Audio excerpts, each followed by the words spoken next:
Something just shifted in the Middle East, and if you're not paying attention right now, you are going to miss the moment that historians may one day point to as the beginning of a massive global realignment. This isn't routine tension. This isn't another headline that fades in 24 hours. This is different, because what we are witnessing right now is not just a conflict, not just a political misstep.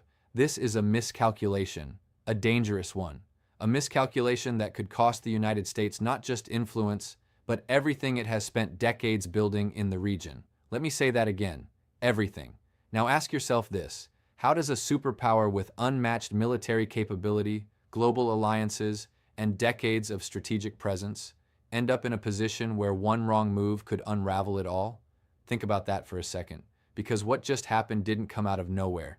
It didn't just suddenly explode overnight. No, this has been building, quietly, systematically, under the surface, and now it's boiling over. We are talking about a situation where decisions made in boardrooms, war rooms, and diplomatic backchannels are now colliding with reality on the ground. And that collision? It's exposing cracks, serious cracks, in America's strategy, in its alliances, and in its assumptions about power. And here's where things get serious. Because when a superpower miscalculates, the consequences are not limited. They ripple outward. They destabilize markets, they shake alliances, they embolden rivals, and most importantly, they create opportunities for others, opportunities that countries like Iran, Russia, and China have been waiting for. But here is the part nobody is talking about. This isn't just about military positioning or political messaging. This is about perception, about credibility, about whether allies still believe in American guarantees, and whether adversaries still fear them. Because once that perception shifts, it is incredibly hard to reverse. Let that sink in. So what exactly happened? What was the move, the decision that may have triggered this chain reaction? And more importantly, was this avoidable? Because as we dig deeper into this story, you're going to see something unsettling. This wasn't just bad luck. This wasn't just chaos. This may have been a fundamental misunderstanding of the new Middle East and America's place in it. And if that's true, then we are not just looking at a crisis. Over the past few days, a series of moves, quiet at first, then suddenly impossible to ignore, have pushed the United States into a position it may not have fully anticipated. A calculated show of force meant to reassert control has instead triggered a chain reaction across the region.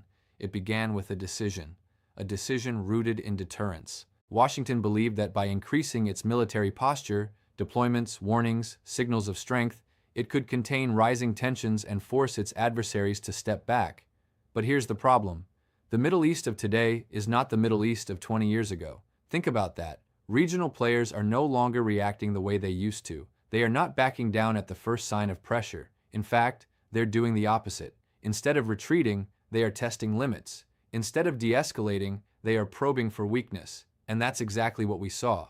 Iran, along with its network of regional allies and proxies, didn't respond with silence. They responded with calculated defiance, measured, strategic, and very intentional actions designed to send a message that said, "We are not afraid to escalate." Let that sink in. At the same time, U.S. allies in the region, countries that have long depended on American security guarantees, began to hesitate. Not publicly, not dramatically, but subtly. Quiet shifts in tone, careful language, strategic ambiguity. Why? Because they're watching. They're watching how the United States reacts. They're watching whether Washington can control the situation, or whether it is being pulled into it. And here is where things get serious. Because when allies start to question your ability to manage a crisis, the entire structure of your influence begins to weaken.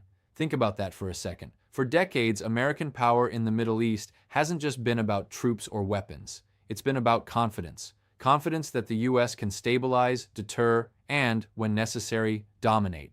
But what happens when that confidence starts to erode? What happens when both allies and adversaries begin to see hesitation, inconsistency, or worse, miscalculation? And this is where the story takes a turn, because the situation quickly escalated beyond what anyone expected. Economic signals started flashing. Oil markets reacted. Investors began pricing in risk. Suddenly, this wasn't just a regional issue. It was a global concern. Energy routes, trade corridors, strategic choke points, everything connected to the Middle East's stability was now under scrutiny. And all of this traces back to one critical assumption made by Washington, an assumption that strength alone would be enough to control the narrative. But here's the part nobody is talking about. What if that assumption is no longer true? What if projecting power without fully understanding the shifting dynamics of the region actually accelerates instability instead of containing it? Because if that's the case, then what we are seeing is not just a response to US action. It's a test of limits, a test of resolve, a test of whether the United States still understands the game it is playing. Because on the surface, you might be thinking, this is just another flare-up in the Middle East, another cycle of tension, another round of posturing that will eventually cool down. But that assumption, that's exactly what makes this moment so dangerous. Let me explain what this means. This is not just about a single decision or a single response. This is about the potential unraveling of an entire system, a system the United States has spent decades building, financing, and defending. We're talking about alliances, energy dominance, military positioning, and global credibility, all tied together in one fragile structure. And right now, that structure is under pressure, serious pressure. Think about the economic side of this for a second. Roughly 20% of the world's oil supply moves through one narrow choke point, the Strait of Hormuz. Let that sink in. One corridor, one pressure point, one vulnerability. Now imagine what happens when tensions spike in that exact region. Prices don't just rise, they surge. Markets don't just react, they panic. Insurance costs for shipping skyrocket. Supply chains tighten. Inflation pressures return globally. And who feels that impact?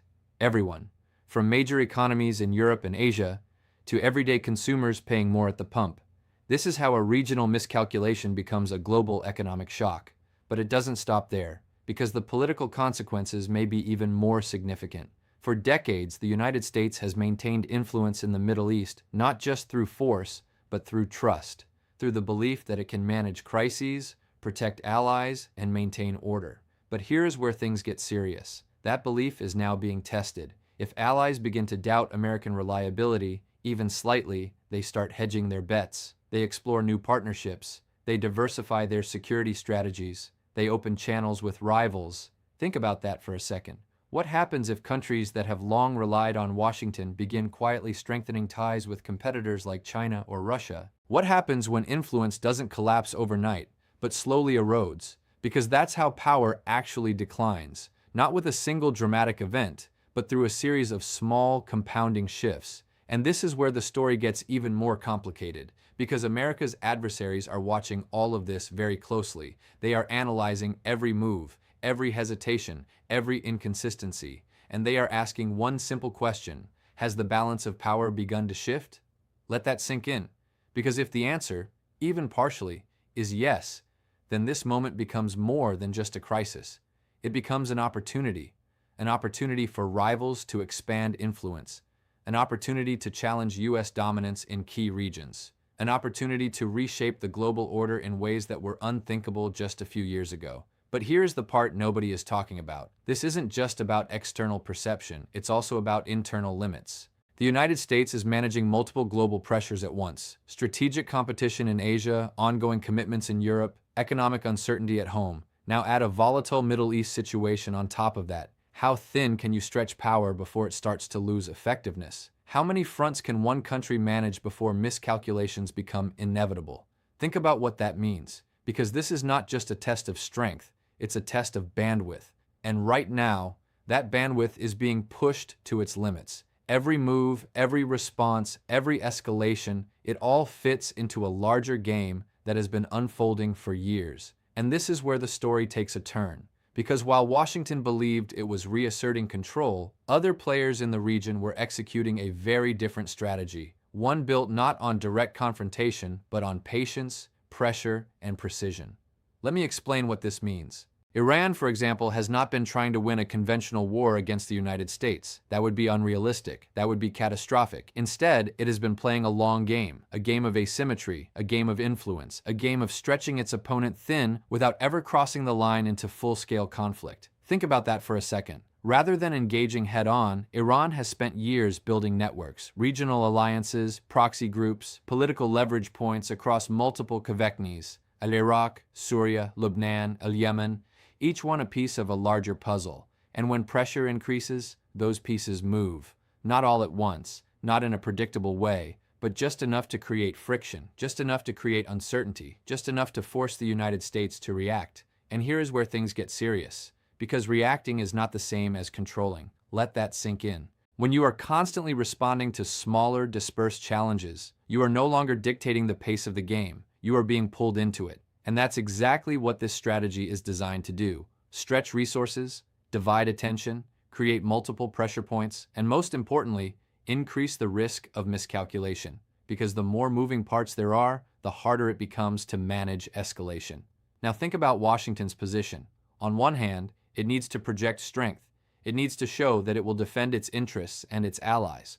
Backing down is not an option. But on the other hand, overreacting carries its own risks. A strike that goes too far, a response that escalates too quickly, a signal that is misinterpreted. And suddenly, what was meant to deter becomes the trigger for something much bigger. This is the balance. This is the tightrope. And right now, that tightrope is getting thinner. But here's the part nobody is talking about. This strategy isn't just military, it's psychological, because it's not about defeating the United States outright. It's about making American decision-makers question every move. It's about forcing hesitation. It's about creating a situation where every option carries risk, and every delay carries consequences. Think about what that means. If you act, you might escalate. If you don't act, you might appear weak. If you escalate too much, you risk a wider conflict. If you do too little, you invite more challenges. That is the trap. And this is where the miscalculation comes into focus. Because if Washington underestimated how coordinated, how patient, and how adaptive this strategy has become, then it may have stepped into a situation it doesn't fully control anymore. Let that sink in. Because once you lose control of escalation, events start to control you. And that's when crises turn into conflicts. Because up until this point, you could still argue that this was contained, manageable, a tense situation, yes, but still within the realm of control. Not anymore. Let me explain what this means. The moment uncertainty enters a geopolitical crisis, the first place it shows up is in the reactions of others. Not just governments, but markets, institutions, analysts, and the public. And right now, those reactions are sending a very clear signal. Nervousness, caution, and in some cases, quiet alarm. Global energy markets have already started to respond. Even small disruptions, or the mere threat of them in the Middle East, can send oil prices climbing rapidly. We've seen spikes of 5%, 8%, even double-digit swings in very short periods during past crises. Now imagine that kind of volatility sustained over weeks. Think about what that does to inflation. Think about what that does to economies that are already struggling to stabilize after years of shocks. Because here is where things get serious. This is not happening in isolation. The global economy is still fragile. Interest rates are high. Debt levels are elevated. Growth is uneven. And now you're injecting geopolitical instability into that already delicate system. That's not just a problem. That's a multiplier. Let that sink in. But the fallout isn't just economic. It's political. Leaders around the world are now being forced to respond, not necessarily because they want to, but because they have to. In Europe, there is concern about energy security. In Asia, there is concern about supply chains and trade routes. In the Middle East itself, governments are walking a very fine line, trying to avoid escalation while also protecting their own interests. And then there's Washington, facing pressure from all sides, domestic pressure to appear strong, international pressure to remain measured, strategic pressure to avoid being pulled into a broader conflict.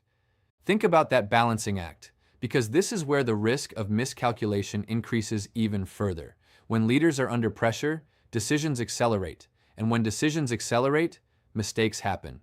But here is the part nobody is talking about.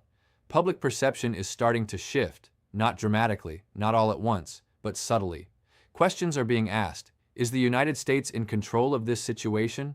Does it have a clear strategy? Or is it reacting, step by step, to events it didn't fully anticipate? Let that sink in, because perception shapes reality in geopolitics. If markets believe instability is coming, they act accordingly. If allies believe uncertainty is rising, they adjust their positions. If adversaries believe opportunity exists, they push further. And suddenly, the situation begins to evolve on its own momentum. This is how crises grow, not always through one massive escalation, but through a series of reactions, each one building on the last. And this is where the story becomes even more concerning. Because the longer this uncertainty continues, the more normalized it becomes. Volatility becomes expected, tension becomes routine, and the threshold for what counts as serious escalation begins to shift. Think about that for a second. What would have been considered a major crisis a decade ago now risks being treated as just another headline. And that is a dangerous place to be, because when warning signs are normalized, real danger becomes harder to recognize. And by the time everyone realizes how far things have gone, this is about a much bigger picture, a picture that has been forming quietly over the last decade and is now becoming impossible to ignore. Let me explain what this means. For years, the global order has been shifting, slowly at first, almost invisibly, but steadily. The kind of shift where power doesn't collapse overnight, it redistributes. And the Middle East is one of the key arenas where that redistribution is now playing out in real time. Think about that.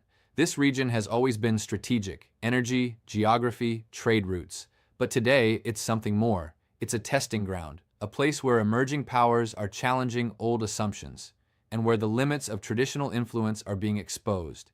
And here is where things get serious, because the United States is no longer the only major player shaping outcomes in the region. China has been expanding its economic footprint, investments, infrastructure, long-term agreements. Not loud, not confrontational, but consistent. Russia has been asserting military and diplomatic influence, stepping into gaps, positioning itself as an alternative power broker. Regional powers themselves are becoming more independent, more assertive, more willing to act in their own interests rather than simply aligning with Washington. Let that sink in. Sink. This is not the unipolar moment anymore. This is something far more complex. A multipolar environment where influence is negotiated, contested, and constantly shifting. And in that kind of environment, miscalculations carry a much higher cost. Think about why. Because when there is only one dominant power, crises tend to revolve around that power's decisions. But when multiple powers are involved, every move triggers multiple reactions. Every signal is interpreted differently. Every escalation has more variables. And that makes the system far more unpredictable. This is the reality the United States is now operating in. And this is where the story takes another turn. Because the miscalculation we're talking about may not just be tactical, it may be structural. What if Washington is still operating under assumptions that no longer fully apply? What if strategies designed for a different era are now being used in a completely different geopolitical landscape? Think about what that means. Projecting power used to be enough to shape outcomes. Now, it's just one piece of a much larger equation. Deterrence used to rely on clear red lines. Now those lines are blurred, tested, and sometimes ignored. Alliances used to be more rigid. Now they are flexible, transactional, and constantly evolving. Let that sink in, because if the framework has changed, but the strategy hasn't fully adapted, then miscalculations are not just possible. They are inevitable. And this is why the current situation feels so unstable. It's not just the immediate tension, it's the underlying transition, a shift from one kind of world order to another, happening in real time, without a clear set of rules. And in that kind of transition, moments like this become incredibly important, because they reveal something deeper. They reveal who understands the new system, and who is still adjusting to it. They reveal who is shaping events, and who is reacting to them. There is no single path forward, only scenarios. Let me explain what this means. Because at this stage, the situation is no longer linear. It doesn't move in a straight line from tension to resolution. It branches, it splits, it evolves based on decisions that haven't been made yet and reactions that haven't happened yet. And that's exactly what makes it so dangerous. Scenario 1. Controlled de-escalation. This is the outcome many are hoping for. Back-channel diplomacy intensifies. Signals are quietly exchanged. Both sides step back just enough to prevent a wider conflict. Tensions remain, but they stabilize. Markets calm down, oil prices settle, the story slowly fades from headlines, but here is the catch. Even in this best-case scenario, something has already changed, trust has been shaken, lines have been tested, and the next crisis becomes that much harder to contain. Think about that for a second. De-escalation doesn't reset the system, it just buys time. Now, Scenario 2. Prolonged tension. No major war, no dramatic resolution, just a steady state of pressure, low-level conflict, sporadic escalations, constant uncertainty. This is the slow burn scenario, and in many ways, it may be the most likely, because it allows all sides to avoid the costs of full-scale war while still pursuing their strategic objectives. But here is where things get serious. A prolonged crisis drains resources. It exhausts political capital. It keeps markets on edge. And over time, it increases the probability of a mistake. One misread signal, one overreaction, one incident that spirals. Let that sink in, because history is full of conflicts that no one intended, but no one managed to stop. And then there's scenario 3, escalation. Not necessarily all at once, but step by step. A strike followed by a counterstrike. An incident that crosses a red line. A response that goes further than expected. And suddenly, the situation moves beyond control. Think about what that means. Regional conflict becomes a real possibility. Global powers are drawn in, directly or indirectly. Energy markets go into shock. Supply chains are disrupted. Economic consequences ripple across continents. This is the scenario everyone wants to avoid. But it's also the scenario that becomes more likely when miscalculations stack on top of each other. And this is where the uncertainty becomes critical. Because right now, elements of all 3 scenarios are present. There are signals of restraint, there are signs of ongoing pressure, and there are moments of escalation, all happening at the same time. And that makes predicting the outcome incredibly difficult. But here's the part nobody is talking about. The next move may not come from where people expect. It may not be a direct confrontation. It may not be a headline-grabbing event.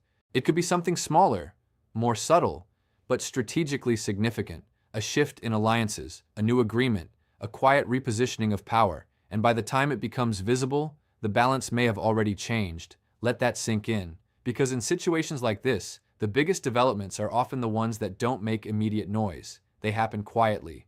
Not the headlines, not the statements, not even the immediate tension on the ground, but the meaning behind all of it. Because when you strip everything else away, what we are looking at right now is a test of judgment, a test of strategy, and ultimately, a test of whether the United States still understands the world it helped create.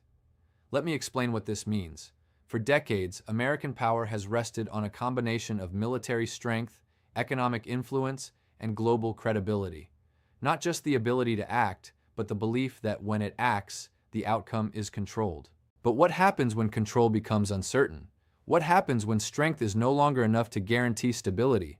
Think about that for a second, because this is the uncomfortable reality emerging from this crisis. The rules are changing, the environment is changing, and the margin for error is shrinking. Let that sink in. A single miscalculation today doesn't just stay contained. It doesn't just resolve quietly. It echoes across markets, across alliances, across continents. And that means the cost of getting it wrong is higher than it has been in decades. But here is the part nobody is talking about. This moment is not just revealing weaknesses. It's revealing limits. Limits of influence, limits of control, limits of how much pressure any one nation can manage in a world that is no longer unipolar. Think about what that means. Because for the first time in a long time, the United States is not just shaping the global system. It is navigating it, reacting to it, adjusting within it. And that shift, subtle as it may seem, is profound. Because it changes the entire equation. It changes how allies calculate risk. It changes how adversaries calculate opportunity. And it changes how future crises will unfold. Let that sink in. So when we ask the question, was this a miscalculation? We're not just asking about one decision, one move, or one moment. We're asking something much bigger. We're asking whether the strategy itself needs to change, whether the assumptions that guided decades of policy still hold true, whether the playbook still works, and if it doesn't, then what comes next? Think about that, because the answer to that question doesn't just shape this crisis, it shapes the next one, and the one after that, and maybe even the future of global power itself. This is why this moment matters. This is why it should not be ignored. Because what looks like a regional crisis today could be the early signal of a much larger transformation, a transformation that is already underway, a transformation that will not wait for anyone to catch up. And the only real question left is this: will the United States adapt in time, or are we watching the beginning of a slow, irreversible shift, where miscalculations like this are no longer exceptions, but the new normal? Think about that, because the answer may define the next era of global history.